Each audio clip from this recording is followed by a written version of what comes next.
Well, I've been told in conversations with God that it's not wishful thinking, that in fact life does go on forever and even forevermore. That on this particular point, even the world's organized religions have it absolutely correct.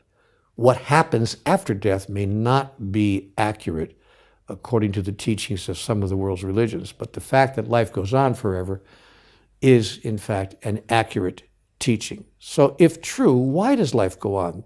That would be the question. Or maybe the larger question is, why are we here? If the life of the soul and the life of the spirit is eternal, then why have we taken the time, if I could put it that way, to become physical and to spend a certain period in physicality rather than living our lives in spirituality always and forever? And another question that comes up is, do we have only one lifetime in physicality, or do we come back into physicality more than once? There are many, many belief systems that say yes, of course. And we all understand the word for that is reincarnation. And there are a lot of people, billions of people, who believe in the concept of reincarnation. That is, the idea that we come back to physical life more than once. Conversations with God teaches us, in fact, that that's also true, that we come back into physical life not only more than once, but in fact a countless number of times, many, many, many, many times, perhaps thousands of times, perhaps millions of times, actually endlessly.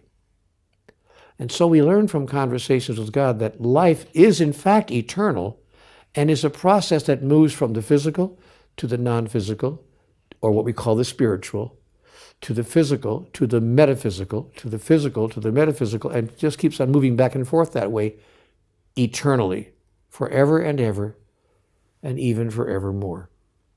And we confront the question then, if that's true, why? What's the point? What is the purpose of that? Conversations with God explains the purpose of it very clearly across the 9 books of the dialogue series. I'll give it to you, my answer to that question here very briefly. The reason for the movement back and forth between the physical and the metaphysical and the spiritual and the non-spiritual or the physical is to give us an opportunity to move from the realm of the absolute to the realm of the relative in order that we might express and experience what we have understood ourselves to know. In the realm of the absolute, we understand and know fully who we are, what's so, what's true, and what is. But we can't experience it because that's all there is. So you can't know what vanilla ice cream tastes like if you've never tasted anything else. I mean, imagine that's all you ever had in your entire life was vanilla ice cream. I mean, nothing else. Not chocolate ice cream, not strawberry ice cream, not any other kind of food at all. No potatoes, no meat, no vegetables, no nothing. If all you ever ate in your entire life was vanilla ice cream and somebody said, what does that taste like? You wouldn't be able to describe it because it's all there is. So, and that's how it is, by the way, in the realm of the absolute. Things are what they absolutely are. It's lovely to know it. It's lovely to know that I'm love.